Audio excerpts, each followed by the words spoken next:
What if a US Army Ranger sniper defended the Siege of Acre during the Third Crusade? In August of 1189, a Crusader army began besieging the port city of Acre on the Palestinian coast.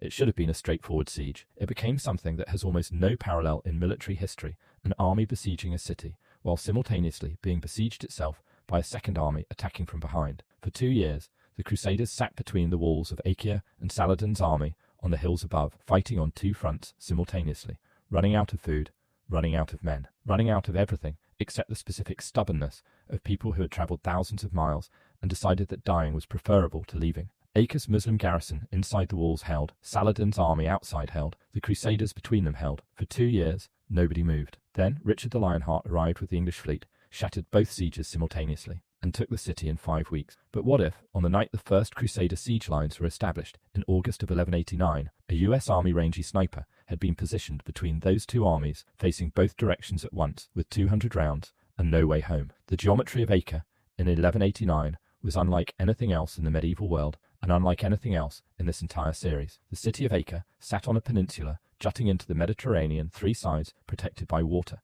1 side protected by massive stone walls, facing east toward the Palestinian interior. The Crusader army, under the initial command of Guy of Lusignan, established siege lines against those eastern walls' trenches, siege equipment, camps stretching across the landward approach to the city. They were trying to take Acre from the east. Behind them, on the hills and plains extending inland from the coast, Saladin had positioned his field army. Not a relieving force making one desperate charge to break the siege, but a permanent presence, 30 to 40,000 soldiers maintaining continuous pressure on the Crusader rear, while the garrison inside Acre maintained continuous pressure on the Crusader front. Saladin attacked the Crusader rear lines at regular intervals, not trying to destroy the siege army in one engagement, but bleeding it continuously, cutting supply lines, interdicting reinforcements, preventing the Crusaders from ever fully concentrating on the city they were trying to take. The Crusader army was in a permanent tactical vice. They had to maintain enough force facing the city walls to prosecute the siege. They had to maintain enough force facing inland to repel Saladin's attacks. They had to do both simultaneously with an army that was constantly shrinking from battle casualties, disease, and starvation. The supply situation was catastrophic. Ships could reach them from the sea intermittently, but land supply was impossible, with Saladin controlling the interior. Men were eating their horses. Men were dying of diseases that spread through camps where sanitation had collapsed completely. The garrison inside Acre, roughly 4,000 Muslim soldiers under the command of capable officers, was not passive. They sortied regularly through the city gates. Attacking the Crusader siege works whenever Saladin's pressure from behind drew Crusader attention away from the walls. The coordination between the garrison and Saladin's field army was sophisticated timed attacks from both directions, simultaneously designed to split the Crusader defensive response and maximize casualties. 2 years. This is how long the siege lasted before Richard arrived. 2 years of fighting on 2 fronts in an army that was dying faster than ships could replace it. This is what the sniper is being inserted into. One man, a US Army Ranger Scout sniper, the product of the same training pipeline that produced every other sniper in this series, with the specific additional characteristic that Ranger snipers are trained to operate as part of a larger direct action force and to function independently when that force is unavailable, which in this scenario it permanently is. His weapon, the M2010 Enhanced Sniper Rifle, 300 Winchester Magnum, effective range of 1,200 meters. He carries 200 rounds, the largest ammunition load of any single operator in this series, a deliberate choice reflecting the 2-front nature of the mission and the expected duration of the engagement. His secondary, a suppressed M9 pistol, a combat knife, water purification tablets, and 72 hours of emergency rations. Though in a 2-year siege, 72 hours of emergency rations is a detail rather than a plan. The critical tactical parameters of his position. The Crusader siege lines facing Acre's eastern walls are approximately 400 to 600 meters from the city's main gate, well within effective range. Saladin's forward positions on the inland hills begin approximately 800 meters behind the Crusader rear lines, also within effective range, but at the outer end of the comfortable engagement envelope. The sniper can reach targets on both sides without repositioning significantly. He is, in the most literal sense, the one asset in this entire siege that can cover both directions from a single position. 200 rounds, 2 fronts, 2 years. The math is brutal and obvious. 200 rounds across 2 years is not a sustained combat capability. It is a selective capability, the ability to intervene at specific moments in specific locations, against specific targets that matter more than the soldiers around them. Every round has to count not just tactically, but strategically. A round spent on a garrison soldier making a sortie through Acre's gate is a round not available for the Saladin cavalry commander directing the attack on the Crusader rear the following week. He has to choose, every time, which direction matters more right now. The siege establishing position he arrives in the Crusader camp on the night of August 28, 1189, 3 days after the initial siege lines are established, before the tactical situation has fully crystallized. The camp is already showing the signs of the crisis that will define the next 2 years: inadequate fortification on the rear lines facing Saladin, siege equipment facing the city that is still being assembled, and a command structure fractured between Guy of Lusignan's authority and the independent contingents of French, German, and Italian crusaders, who acknowledge his nominal leadership while frequently ignoring his tactical preferences. Communication is the immediate problem. Nobody in the Crusader camp speaks English. The sniper speaks no French, no Arabic, no Italian. He has a pad of paper and a pencil, anachronistic but portable, and spends the first 3 days communicating entirely through drawings of firing positions, range estimates marked with numbers that translate across language barriers, and the specific universal language of pointing at a target and then pointing at his rifle. The Crusader command structure,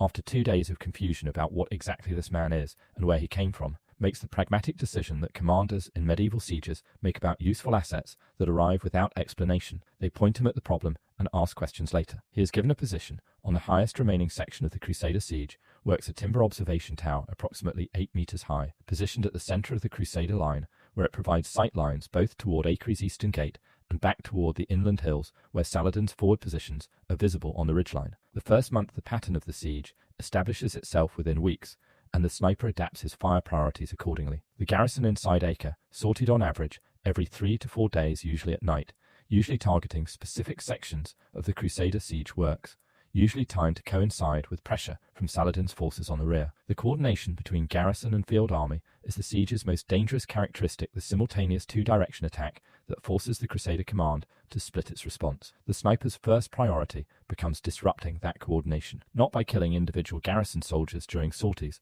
that's the job of the thousands of Crusader infantry already positioned along the siege lines, but by targeting the specific officers and standard bearers, directing the sortie timing and objectives. Without visible command direction, sortie timing becomes irregular. Irregular timing means the coordination with Saladin's simultaneous rear attacks breaks down. Broken coordination means the Crusaders face one threat at a time instead of 2 simultaneously. In the first month, he fires 23 rounds, 11 engagements, all against command figures visible above the garrison walls or at the gate during sortie preparations. The effect is not dramatic in any single engagement, but cumulative across the month. The garrison's sortie frequency drops from every 3 days to every 5, and 2 major combined attacks that historical accounts suggest were planned for late September don't develop with the coordination they needed to be effective. Saladin's command structure gets 12 of the remaining rounds in the first month. Cavalry officers visible on the inland ridgeline during attack preparations, signalmen directing the timing of rear assaults against the Crusader lines. The same logic applies. Disrupting command coordination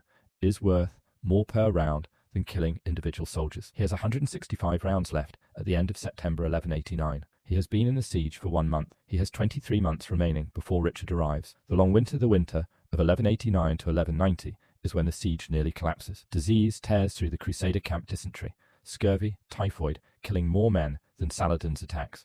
The supply ships from the sea become irregular as winter storms hit the Palestinian coast. Food runs critically short. The historical accounts record men eating grass, leather, and in some cases each other. The sniper is not immune to this. He has water purification tablets that give him a significant advantage over the camp's drinking water situation, contaminated water being the primary vector for the dysentery that kills thousands. He does not get sick in the way the Crusaders around him get sick, which produces the same effect it produced for the SF medic in the Black Death scenario. Visible survival in conditions that are killing everyone else creates a specific kind of medieval attention he doesn't want. He rations his ammunition through the winter with strict discipline. 7 rounds in November, 4 in December, only the most critical command targets during Saladin's 2 major winter assaults. 3 in January, when Saladin's pressure eases with the weather and the siege settles into a frozen stalemate. He enters February 1190 with 151 rounds and the specific psychological state of a man who has been living in a medieval siege camp for 6 months with no prospect of extraction and no communication with anyone who understands what he is. He keeps a journal in the margins of the paper he brought, in handwriting that gets smaller as the paper runs out, that is later discovered by a French chronicler who cannot read English and records its existence without understanding its contents. The journal's most frequently repeated entry across 6 months of winter is 3 words: hold the line. The arrival of Richard, June 8, 1191, Richard I of England, arrives off the coast of Acre with 25 ships and a fleet that has been fighting its way across the Mediterranean from Cyprus. He arrives to a siege that has been running for 22 months, a Crusader army that has lost perhaps half its original strength to disease and combat, and walls that have been battered by siege equipment for nearly 2 years without falling. The sniper has 67 rounds remaining. He has been in the siege for 22 months. He has fired 133 rounds across that period, averaging 6 rounds per month, a rate of fire that reflects the discipline of a man who understood from the first week that his ammunition was his only irreplaceable resource in a siege that had no end date he could reliably predict. Richard's arrival changes the tactical situation immediately and completely. The English fleet establishes reliable supply lines. Fresh soldiers reinforce the depleted Crusader army.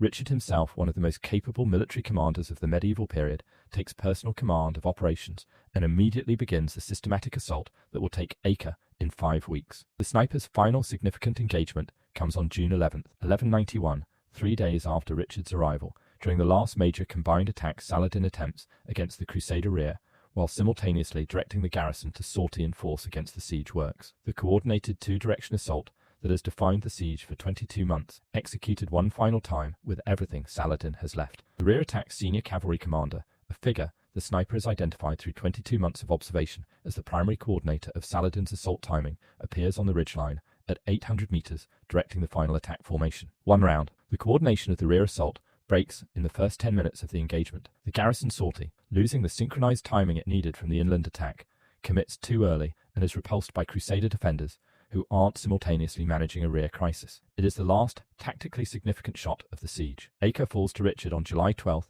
1191. The sniper has 66 rounds remaining. The verdict: 1 man, 200 rounds, 2 fronts, 22 months. He fired 134 rounds and has 66 left when the city falls. The honest accounting of what those 134 rounds changed is difficult to make with precision, because the Siege of Acre is not a battle with a clean decisive moment. It's a slow attrition over 2 years, where the cumulative effect of hundreds of individual engagements determines the outcome. What the sniper changed was not the final result. Acre falls to Richard regardless, but the cost at which that result was achieved. The coordinated two-direction attacks that defined the siege's most dangerous periods were consistently disrupted by command targeting that broke the timing coordination between garrison and field army. The historical accounts of the siege record multiple instances of attacks that failed because of timing failures, sorties that came too early or too late to coincide with Saladin's rear pressure. Some of those timing failures happened for reasons the historical record attributes to poor communication and command confusion. Some of them happened because the man responsible for coordinating the timing